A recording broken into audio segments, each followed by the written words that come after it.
Arsenal 1, Everton 0 is how it finishes. Let's take a look at what that means at the top of the table, as you were, I suppose, for the top two. Remember, Aston Villa in action on Sunday. We'll get to Chelsea later on in the show, but as it stands, Arsenal 2 points clear at the top of the table. Don Hutchison joins us. Don, overall, Arsenal, of course, delighted, especially with City winning so easily. Going to Everton, not an easy task for Arsenal, yet they get the job done.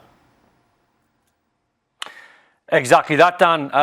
It wasn't a classic. It wasn't a brilliant performance. It was professional. I thought they got lucky. I agree with the boys. I thought it was a Stonewall penalty. I thought Arsenal got very lucky. I've got no idea why the referee didn't spot that in real time. But when it goes to VAR, surely they're sitting there. They see the same contact that we saw. It should have been a penalty and Arsenal got lucky. But listen, they're getting away with it. They weren't particularly good last week when they scored a couple of, Wolves scored a couple of own goals. That gifted them the win. They're just about getting by after the slight wobble against Crystal Palace. I think what's quite apparent after the last two games from an Arsenal point of view, they've got some seriously difficult fixtures coming up in the next 4 or 5, and they're going to have to improve.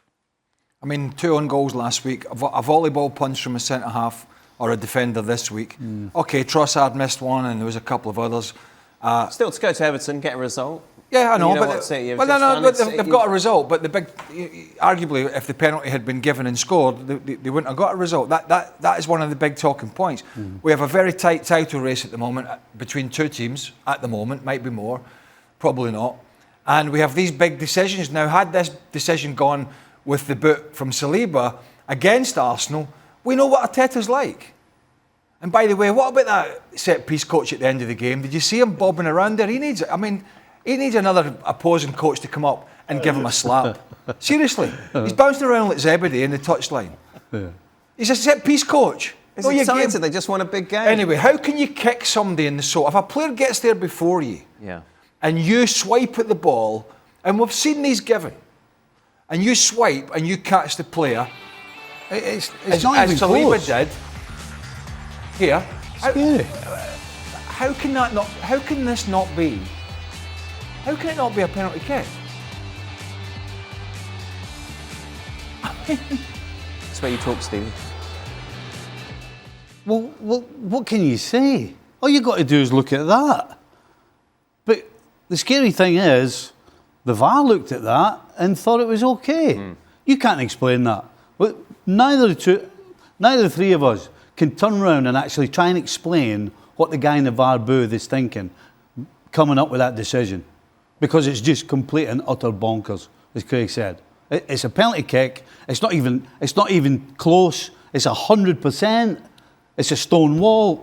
Any which way you want to cut it, it's a penalty kick, and it's not given. Absolutely shocking. I'll tell you what they'll be saying. Shocking. And I've heard it already this weekend. Oh well, he has caught him, but there wasn't enough to knock him over there. Right. That kind of rhetoric, where they're now gauging, how much. I mean, at the end of the day, Saliba took a swipe at the ball in the penalty area, was late, and caught. I think it's Barry. Caught him on the sole of, or caught him on the foot. Crystal clear, and okay, maybe there's a little overreaction, but when somebody swipes and catches you in the feet, the boot, then you're going to feel it. So, I mean, David Moyes on the sideline looked remarkably calm, bearing in mind that decision didn't go the way. But as I said, had that gone the other way, we thought we had missed something. That's Arteta how calm he was. Yep. Because any of us would have been going absolutely bonkers. You can be sure Arteta would have been going absolutely bonkers. And we thought we'd actually missed something. Had there been another foul? Had there been an offside? We couldn't figure out why it wasn't given. That's how clear it is. Don? It's just bizarre. I mean, when you're commentating on games, Dan, we've got the luxury of having the VAR team talk in our ears, so you can half hear what they're trying to explain and what they think they saw in the game. Obviously, watching the game at home, you've not got that, so you're trying to second guess what they saw. But they're going to have the conversation. Was there any contact? Well, yes, there was, and it's a skill, by the way.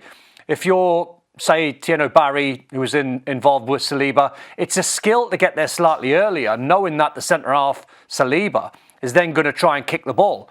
He's mistimed at Saliba. He's caught him on the sole of the foot, ankle if you like. It's a skill getting there just ahead of the defender. And I cannot believe what the conversation would have been, because it ticks the boxes for a foul. I'm not a fan of the saying, but anywhere else on the pitch, it's a foul. And inside the penalty box for Everton, that should have been a penalty.